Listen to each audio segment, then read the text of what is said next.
Throughout gaming, there are many series you can enjoy to relax and utilize your creativity. Animal Crossing, The Sims, Minecraft, Stardew Valley. These are games that millions use to unwind after a long day. And for people who enjoy cleaning and interior design, there is House Flipper. Nothing can be more calming than painting walls, installing sinks, and furnishing the house of your client's dreams. But what if you didn't want to relax? What if you wanted to actually push a game about relaxation to its limits?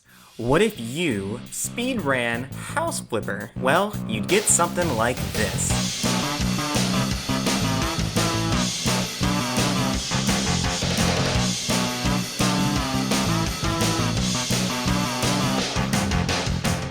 First, let's lay down the rules for House Flipper speedrunning as listed on speedrun.com. To do a House Flipper speedrun, you must complete the game's base 24 levels. Well, at least they were the base game levels at some point. Over the years, House Flipper introduced new levels to the game, a free DLC with underground bunkers, then later some Christmas levels, and most recently paid DLC in the form of Garden Flipper, Farm Flipper, and more. For the official speedrun, we are only concerned about the base game levels and the 3 bunker levels that arrived later. These levels will have us doing various odd jobs for our clients' homes, from installing furniture to demolishing walls. Finish all 24 and the speedrun is complete. The current world record is held by a player named Kane, who beat all 24 levels in just 54 minutes. My goal is to beat his record, and we'll be using some out-of-the-box strategies to do so. To begin, we make a new save, meaning we'll have no skills or tools unlocked initially. And right off the bat, this speedrun has a game-breaking glitch that allows us to walk during the loading screen by holding down mouse 1 and 2 plus W. This allows us to start areas much farther than we're meant to be,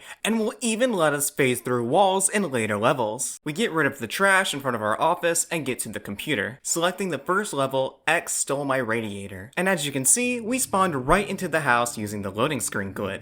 We replace our client's radiator and mop up some dirt, ending with cleaning up the trash in the bedroom. Now we don't have to perform all of our tasks, we only need to complete 70% of our job to move on to the next level. This right here is the core of House Flipper speedrunning, carefully choosing what activities to do to reach the level's minimum requirements. We fixed the radiator because it gives us a huge percentage of job completion, and picked up some trash to fill in the rest. The next level is Radiators, where we have to install some furniture. We once again teleport inside and mount a radiator for our client. This gives us a skill point to spend. In House Flipper, after performing a certain amount of actions, you get a skill point to spend in that category. In this instance, we spend it on faster mounting and move on, mounting another radiator and a towel radiator in the bathroom.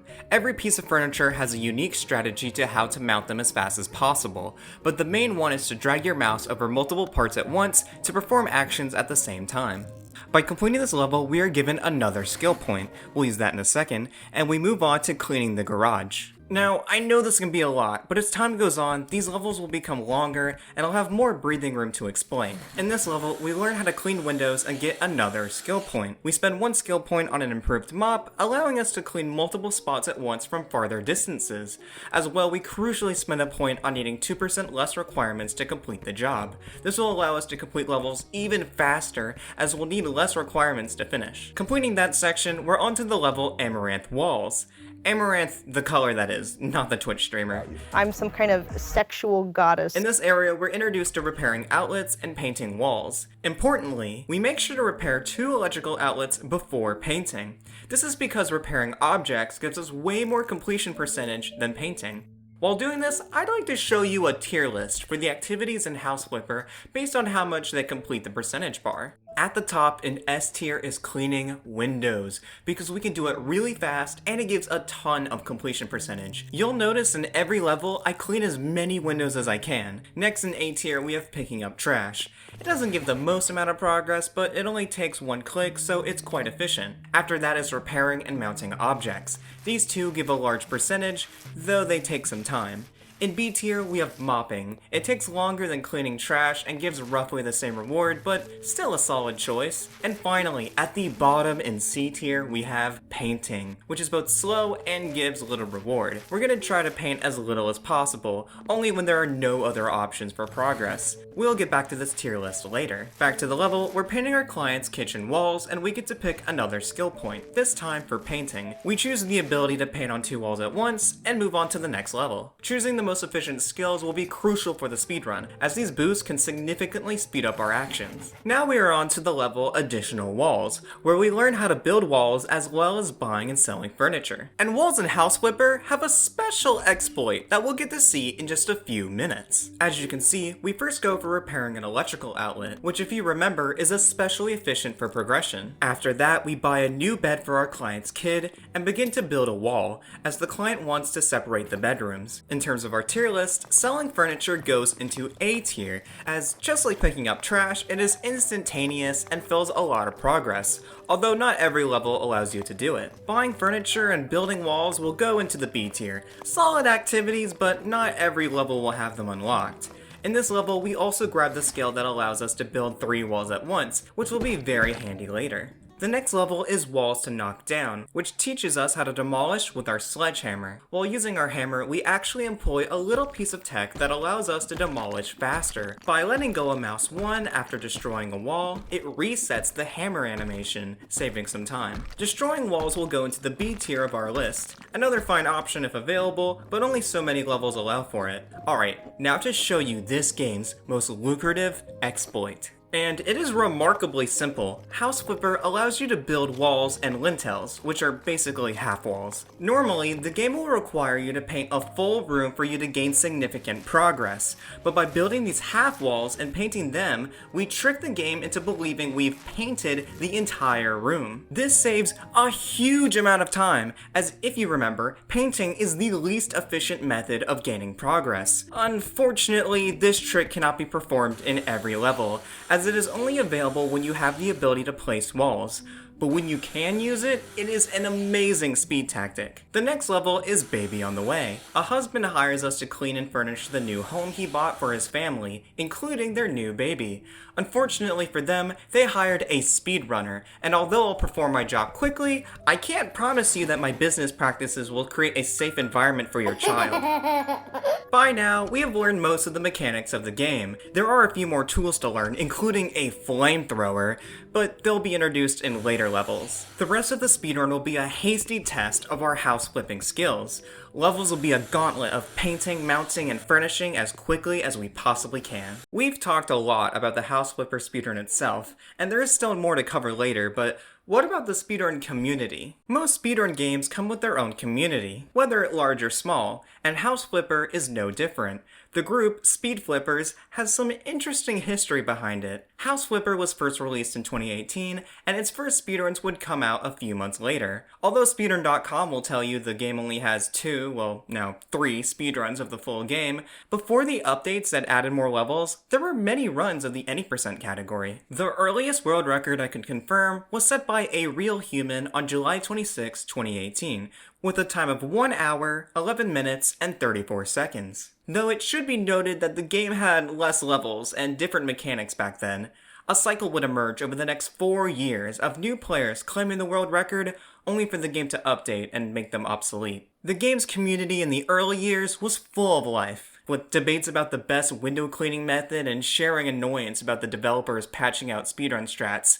For example, there used to be an exploit that allowed you to bring half walls into any level, making the trick even more broken than it is now. There were even hopes for House Flipper to get into events like GDQ and ESA. House Flipper would so be a great game for SAGDQ. We would probably get stuck in a late night block if we were at a GDQ. It would be hilarious. It's just a guy cleaning a house. And here we got a broom, and now it is a upgraded broom.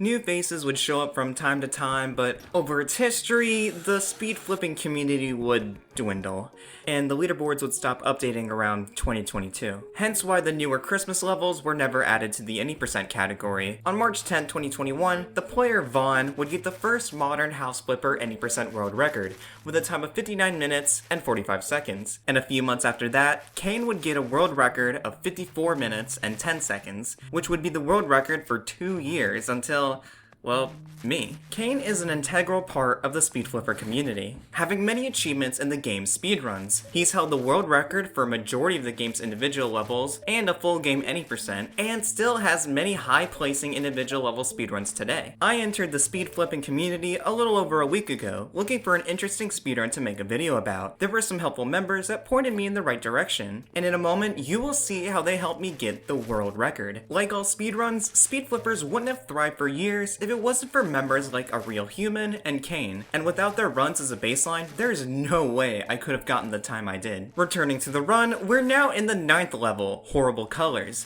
Unfortunately, despite painting's inefficiency, some levels will require it. These are usually my least favorite levels, as they can be a bit boring and frustrating. While I was talking about this game's speedrun history, I picked up some more crucial skill points. Now, we only need 60% of the job completed to move on to the next level.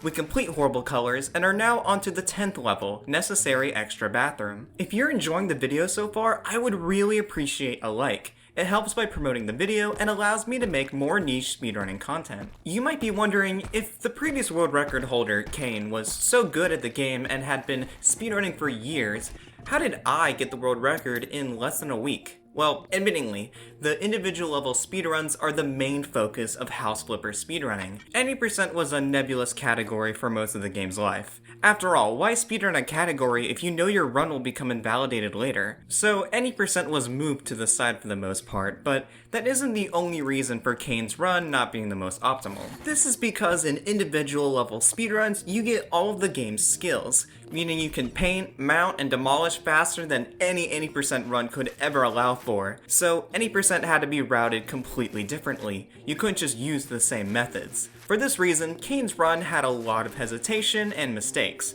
and because no one challenged his world record for years, there wasn't a need to improve it. The next level is Bathroom and Home Workshop, which, as far as mid-game levels go, is actually fairly short. Our client wants us to convert a room into a bathroom, but all we do here is sell all their stuff, give them some shelves, and leave. Yeah, this speedrun can be pretty ridiculous. There are so many rooms that we don't bother to paint or even clean. It makes you wonder why people even continue hiring you. There is a 100% category that requires you to do everything in a level, but it makes the speedrun double the length. A 2-hour speedrun isn't really my cup of tea, but hey, I don't judge. Now, you've probably noticed that none of these mid-game levels are particularly different from each other, but we're only about halfway through the speedrun, so for the sake of time, I'm gonna cut to the next level that has new aspects to it. Don't get me wrong, every level has its own unique challenges and strategies, but covering it all in this video would be a little redundant. Nearing the end of the run, this is the level House to Refresh, Need Help, where our client needs their entire house to be redone. You see, their husband and child recently left them and she wants to sell the house they used to live in together. But to do that, her home needs a complete refresh. Yeah, I didn't bother to read most of these emails for the game until I was writing for this video. Some of the client backstories are seriously depressing. Anyways, this level contains a new mechanic we haven't discussed yet, vacuuming. In some levels, there are shards of glass that need to be vacuumed, and if you've played House Flipper before, you'll know the glass shards are normally cockroaches, but the game allows you to change their appearance in the settings, and glass shards are actually faster to clean up, so we opt into those. Vacuuming is very efficient, as it only takes a couple of seconds, but is a huge boost to progress, making it the second S tier activity. In this level, you can also tile floors, another new mechanic. Tiling floors is likewise very fast and gives pretty good progress. For that, we'll put it into the A tier, and we'll end off the level by painting a couple rooms. But in classic speed flipping fashion, we're only gonna paint like half the room. We move on to Laser Tag Bunker, the second to last level of the speedrun, and where we acquire the coveted flamethrower. Trust me, if I could have brought the flamethrower into all the other levels, I would have. Unfortunately though, you only unlock it at the end, but at least we get to have fun with it in this level. And you can totally see why the devs won't let you bring it into any of the other missions. This tool is busted, allowing us to clear rooms in a matter of seconds. We're able to complete the job in just over 30 seconds. And we're on to the final level of the game, All Out, which, as anticlimactic as it is another fairly short level. A man inherits his grandmother's house, but is not a fan of the old school interior. He wants us to update the house, including turning the basement into a gaming lair. As I mentioned earlier, people within the Speed Flipping Discord were helpful in answering my questions. However, there was one question that nobody seemed to have an answer for. How does Kane mount furniture so quickly? From radiators to curtains to toilets. In this regard, Kane was incredibly fast, but the remaining speedrunners of the game were unsure how he performed these feats so quickly. However, after scrubbing through the entire Discord, I finally found my answer. There is an obscure mechanic in the game that allows you to mount furniture much faster. The game presents that you can only assemble parts by clicking with mouse 1. However, you can also select parts with E. By using both buttons, you can spin multiple parts at once way easier than before. I wish I had known this before grinding runs, but better late than never. I presented my realization to the Discord, and that's when, after not posting a message for nearly a year, Kane joined the conversation. It felt like I had brought a giant out of his slumber. It seemed that Kane was too busy with his work to continue speedrunning the game. Totally understandable. Although it was brief, speaking to Kane was really cool and brought a satisfying conclusion to learning the history of this speedrun game. And with that, we have completed the House Flipper any percent world record. My time without loads came to be 49 minutes and 37 seconds, beating Kane by just under 5 minutes. So, with my world record in hand, what do I think about the House Flipper speedrun? Well, while it's probably not the first game you'd think to speedrun, I had some fun with it. It has strategies I've never seen from other games, like the ability to phase through walls in a loading screen. Whenever I have some free time, I might come back to this any percent category to improve upon it, especially if someone beats my world record. I'm quite the competitive person. If you are at all interested in speedrunning the game, I suggest you try it. If the full game run seems a little too long for your taste, there are dozens of individual levels to try out as well. If someone beats my world record time, I'll pin it in the comments. Comment below what you think about interior designing games. Are you a fan of the creative outlet these games give you, or do you prefer games that offer a clear challenge? And with that, I'll see you in the next speedrun.